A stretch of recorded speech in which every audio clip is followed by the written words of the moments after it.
Olá a todos, sejam bem-vindos mais uma vez ao nosso Geração Espírita Z. Mais uma vez dentro do SEIC, no nosso Seminário da Juventude, e hoje trazemos Gustavo falando sobre esperanças e consolações. Fica conosco, hein? Não perde, tem muita coisa boa ainda. Tema: esperanças e consolações. Quando a gente pensa sobre o suicídio e sobre o autoextermínio, é possível que a gente traga de volta uma pedagogia que a gente alimentou por muitos séculos na Idade Média. E qual é a pedagogia? A pedagogia do temor. Como é que a gente alimentou isso na Idade Média? Basicamente a gente disse assim: olha, é melhor você ir para a igreja, porque quem não vai para a igreja vai para o inferno. Fala assim, até eu que sou mais bobo, né? Até eu que sou mais atrapalhado das ideias, eu iria. Porque ou é a igreja, ou é queimar eternamente num lugar que eu não conheço, com pessoas que eu também não tenho a menor afinidade. Então, parece muito razoável, perante o temor do inferno, eu ir para a igreja. Só o problema dessa pedagogia é que ela transformou a mensagem do Cristo não na primeira opção, mas na exclusão das demais. Você vai para o Evangelho de Jesus não porque ele é bom, mas é porque não ir te leva para o inferno. Falei, então é claro que eu vou, ué. Por que eu estou dizendo isso? Porque algumas pessoas, ao abordarem a temática do suicídio, do autoextermínio, elas vão para essa pedagogia. E eu não estou aqui nem para criticar, nem para julgar ninguém, mas apenas observando que talvez existam formas melhores. E eu só me dei conta disso quando eu estava falando sobre o que acontecia com alguém que tirava a própria vida para alguém. Uma pessoa havia me perguntado, e essa pessoa me fez uma pergunta, uma contra-pergunta, que eu confesso para vocês que eu fiquei um pouco impactado. Porque quando ela me perguntou assim, o que acontece com alguém que tira a própria vida? Aí eu fui lá no Livro dos Espíritos e li os comentários de Kardec. Que é o mais fiel que a gente tem a respeito da vida após o desencarne, quando esse desencarne acontece pelo autoextermínio. Aí ela me perguntou assim, nossa, mas se alguém que eu amo tivesse tirado a própria vida, ao ler isso eu entraria em desespero. Então o problema maior da gente falar sobre o tirar a própria vida é que a gente tem um público muito diverso. A gente pode ter um público que está pensando nisso, e a gente pode ter um público que ama alguém que fez isso. E aí fica desafiador. É por isso que, para abordar a temática do autoextermínio, eu sempre prefiro adotar a perspectiva de tentar observar na vida coisas boas demais para que eu não precise tirar a minha própria vida. Não amedrontar pelas consequências, mas direcionar pelas bênçãos que já existem. Porque então não será mais pelo medo que eu vou fugir do autoextermínio, mas será por reconhecer na existência atual uma bênção suficiente que me faça permanecer nela. E nesse sentido, a doutrina espírita é imbatível. Imbatível. Porque quando Kardec vai estudar esperanças e consolações No Livro dos Espíritos, felicidade é uma temática, vida após a morte é outra temática. E de tudo, há um ponto central ou um fio condutor de, se não todas, boa parte das respostas, que é: tudo tem solução. O Chico dizia assim, o Chico, escrevendo a Vantuil de Freitas, disse assim: com Jesus e o tempo não existe problema insolúvel. Olha que preciosidade. Com Jesus e o tempo. O que você acha que é insolúvel? O que você acha que é insolúvel? É por isso que eu adoro mesmo. Tem muitas passagens dos evangelhos que eu me sinto profundamente tocado, mas a ressurreição de Lázaro, nesse sentido, dentro do nosso tema, é a que mais me toca e que mais me deixa feliz. Por quê? Porque o Lázaro desencarna, entre aspas. Parece que ele desencarnou. E já havia chegado uma notícia para Jesus que o Lázaro não estava bem. Mas, curiosamente, Jesus não vai. Imagina, chega uma notícia que um grande amigo seu está mal. É natural que você pare tudo e vá. Mas Jesus não fez isso. Ele esperou. Esperou. Ele chegou lá 4 dias depois que eles tinham enterrado Lázaro. Não tinha um acreditando que ia dar certo. A ponto de alguns chegarem e falar assim: nossa, Jesus, se você tivesse chegado antes, Lázaro não teria morrido. O que está nas entrelinhas dessa fala é: se atrasou, Jesus. Faltou aí perdeu o timing, né? Aí Jesus olha, aí eu fico imaginando assim, o que vai no pensamento de Jesus quando ele ouve uma coisa assim: nossa, Jesus, se você tivesse chegado antes, teria dado tudo certo. Mas como você atrasou, né? Aí agora está tudo perdido. Aí Jesus chega simplesmente e fala assim: tira a pedra aí, por favor. Lázaro, vem. O Lázaro vem. Gente, o que é isso? Todo mundo achou que estava tudo perdido já. Todo mundo achou que já não tinha mais solução. E é o que acontece com a gente. Muitos casos, a gente olha e fala assim: acabou, agora não tem mais saída. Aí Jesus fala assim, Jesus não fala isso não, mas eu imagino ele falando: se não tem mais saída, foi engraçado, eu estou com 15 possibilidades aqui para te dar. Como assim não tem mais saída? Como assim não tem mais solução? O Espiritismo, ao dizer da esperança e consolação para o futuro, destruindo, acabando com a ideia de céu e inferno, porque esse céu e inferno, o céu não tem nada de céu e o inferno não tem nada de realidade. Que um céu que você fica ocioso para o resto da eternidade, ele é mais um inferno do que um céu. São Luís vai dizer isso. E o inferno, que a pessoa está completamente, eternamente condenada, São Luís vai dizer assim: como é que você vai condenar por um tempo infinito um erro que foi cometido num tempo finito? 80 anos de erro vai te custar a eternidade de inferno? Quando o Espiritismo tira essa perspectiva do caminho, dizendo assim: olha, esse céu e esse inferno, eles são incompatíveis com uma noção de justiça, com uma noção de bondade,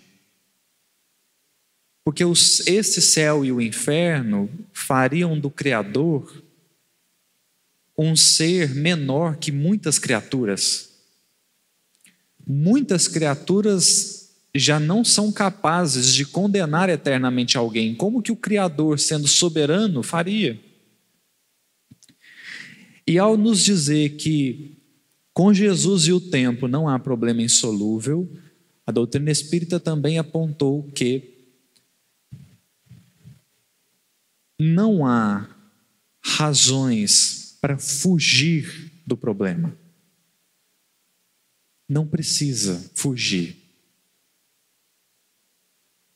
Por isso que eu gosto muito de uma mensagem de Emmanuel chamada Nos Dias Difíceis. O Emmanuel diz assim: nos dias difíceis, reflete nos outros dias difíceis que já se foram, sem que soubeste explicar a ti mesmo, superaste todos eles. O que fica nas entrelinhas da mensagem do Emmanuel é assim: se eu venci todos os dias difíceis até hoje, é o de agora que vai acabar comigo? É o de agora que não tem solução? Então eu gosto de pensar assim, não pelo sofrimento que virá perante alguma ação impensada que eu possa tomar, mas pelas possibilidades infinitas que existem para que eu não chegue no ponto de tirar a minha própria vida. Possibilidades que existem, embora nem sempre eu seja capaz de as enxergar. Mas é um problema de visão. É um problema de visão que o tempo resolve.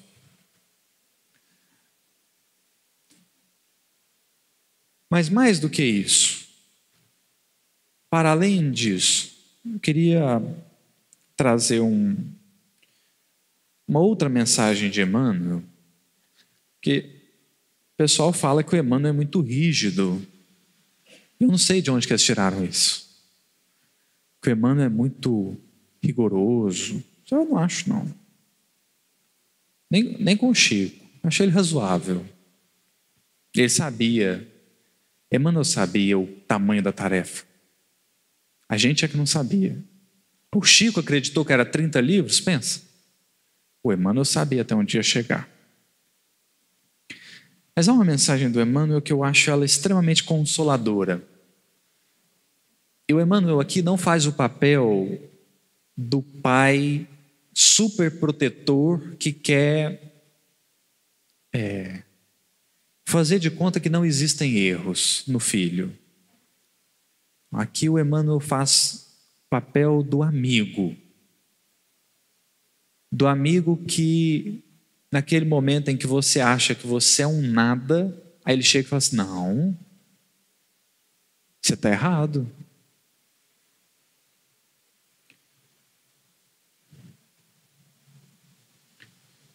Porque embora a mensagem não fale exatamente do autoextermínio, ou ela não vá exatamente ou diretamente na temática do autoextermínio, para mim ela é muito boa, ainda assim.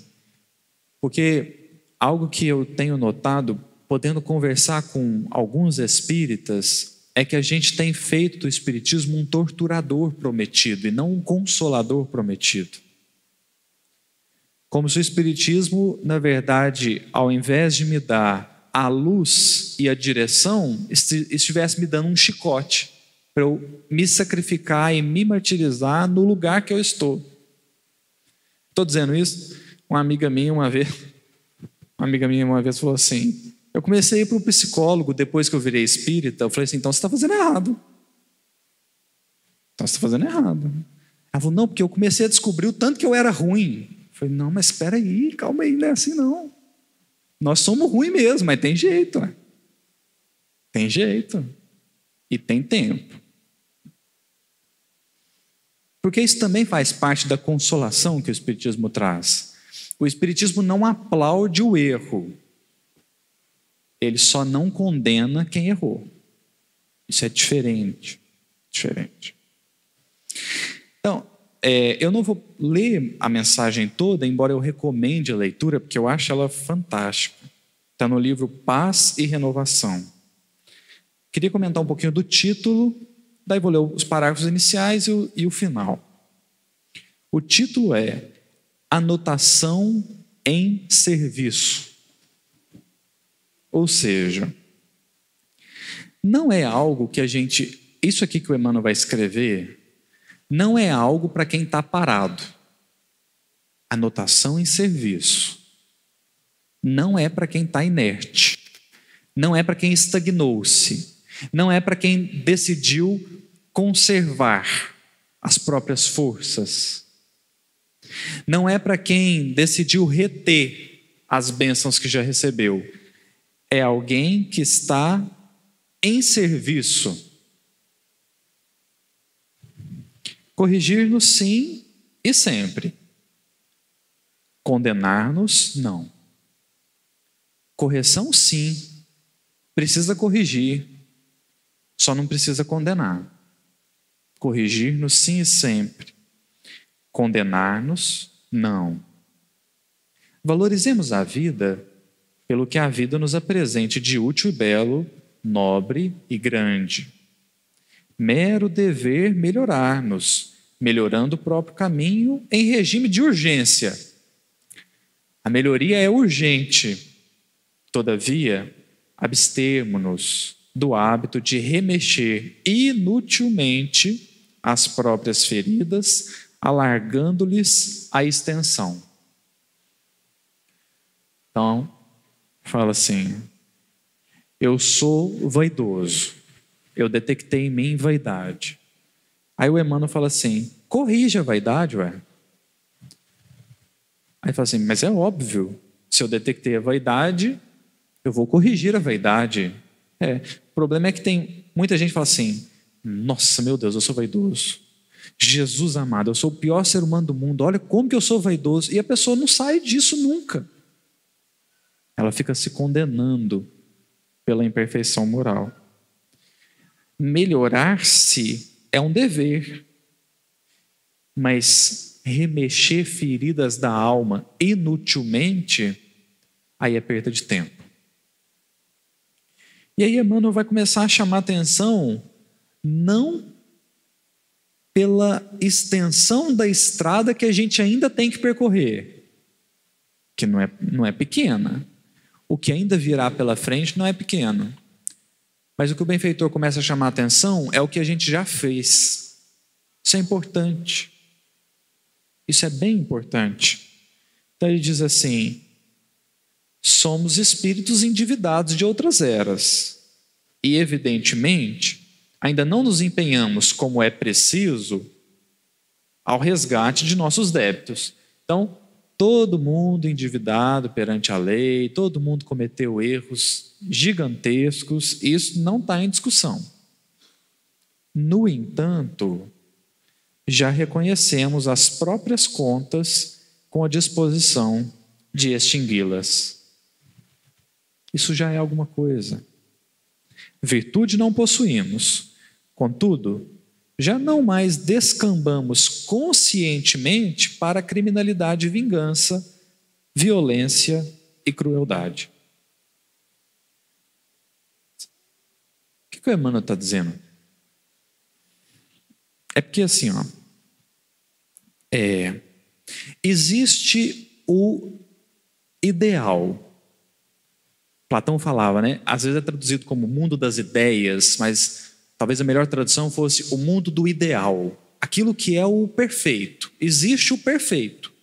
Então existe a justiça perfeita, existe o ser humano perfeito, existe a casa espírita perfeita.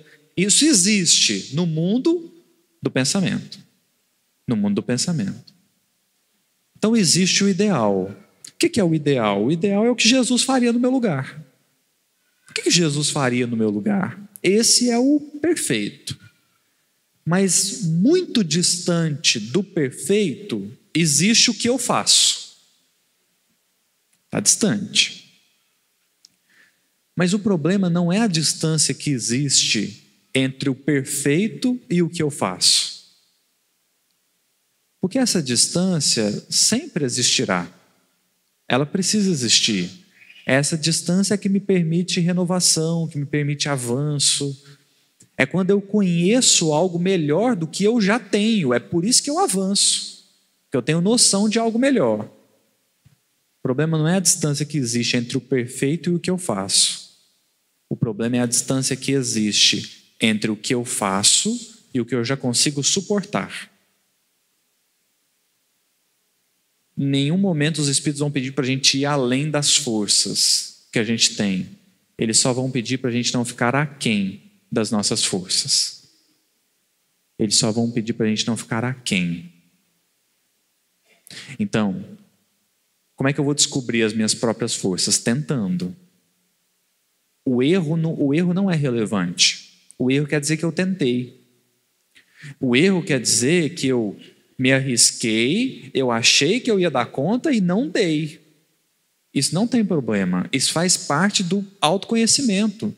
Até eu entender até onde as minhas forças vão, eu vou errar muitas vezes, porque eu vou supor que eu sou mais forte do que eu sou. Então eu vou jurar que eu consigo ler 10 livros em 10 dias. Chegar no segundo, eu falo assim, nossa, não aguento mais. Mas você descobriu como dá conta. Isso aí não tem problema. O problema é quando eu estagno por causa do erro. Aí eu demonstro orgulho. Porque é o orgulho que queria o resultado. O orgulho é que queria ter dado conta. O orgulho é que queria ter sido forte para aguentar. A humildade já está assim, eu tentei, não dei conta, vou tentar reajustar aqui, né? Por isso que a irmã está dizendo, corrigir-nos sim, condenar-nos não. E aí ele encerra a mensagem assim: servos dos servos que se vinculam aos obreiros do Senhor, na seara do Senhor, busquemos esquecer-nos a fim de trabalhar e servir. Então, não nos preocupemos muito com o tamanho do caminho que ainda temos que percorrer. Percorramos, avancemos. Emmanuel chega a dizer assim, quando não for possível avançar 2 passos por dia, adiantemos pelo menos alguns milímetros. Quando não dá para fazer muito, que a gente faça aquilo que seja possível, mas não deixemos de fazer. E aí ele encerra para mim, lembrando o que para mim é uma das lembranças mais oportunas que Emmanuel poderia ter numa mensagem como essa. Anotação em serviço, ou seja, não importa quantas vezes você caiu, importa quantas vezes você vai levantar. Para continuar o trabalho, para continuar o serviço, porque errar nós vamos mesmo, graças a Deus. Talvez alguém que só acertasse nunca enfrentaria o próprio orgulho, né? Aí Emmanuel encerra a mensagem dizendo assim, para isso, ou seja, para continuar trabalhando, servindo, para isso, recordemos as palavras do apóstolo Paulo nos versículos 9 e 10 do capítulo 15 de sua primeira carta aos Coríntios. Não sou digno de ser chamado apóstolo, mas pela graça de Deus já sou o que sou. Eu ainda não sou o perfeito que eu gostaria de ser, mas pela graça de Deus eu já sou o que sou. E acredite, isso não é fala de amigo.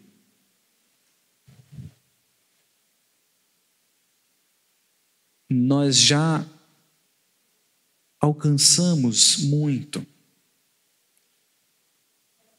Nós já fizemos, nós já aprendemos inúmeras lições. Esse desconforto que a gente sente perante talvez aquilo que a gente saiba e aquilo que a gente faz, ele é um desconforto legítimo, mas ele não quer dizer que a gente não vale nada. Não quer dizer que a gente não vale nada. Porque cada qual é chamado a contribuir com as suas capacidades, com aquilo que já aprendeu, com aquilo que já trabalhou, com aquilo que já conquistou. Como Meimei dirá em uma mensagem, Deus oferece a vida por divina sinfonia e essa divina sinfonia pede que lhe des também a sua nota, a sua contribuição, aquilo que você dá conta. Porque o que é pedido de nós não é a conquista, é a perseverança.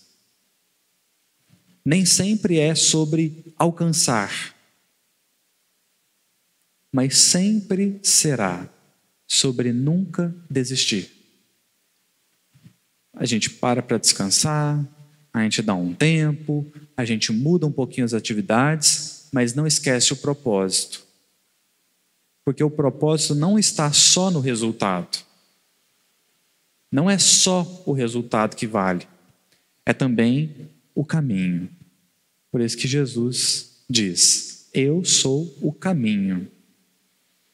Não só o ponto final, mas a trajetória que nos conduzirá até esse ponto final. Por isso, pela graça de Deus, já sou o que sou. Que pela graça de Deus já posso dar a minha contribuição. Então dê. Ah, mas é pequena. E qual é a grande contribuição? Me fala. Não, porque grande contribuição é você fazer um trabalho que vai ajudar toda a cidade de Natal. Eu falei, pois é, no Brasil tem mais 5.500 municípios. É muito? Natal inteiro é muito? Rio Grande do Norte. Só no Brasil tem mais 26 estados. Então, percamos esse ímpeto de fazer muito para conseguir fazer bem aquilo que a gente é capaz de fazer. Nisso está uma profunda consolação. Profunda consolação. Ninguém é chamado a ir além das próprias forças. A gente só é chamado a não ficar aquém. Mas na justa medida, fazendo aquilo que somos capazes de fazer. Obrigado.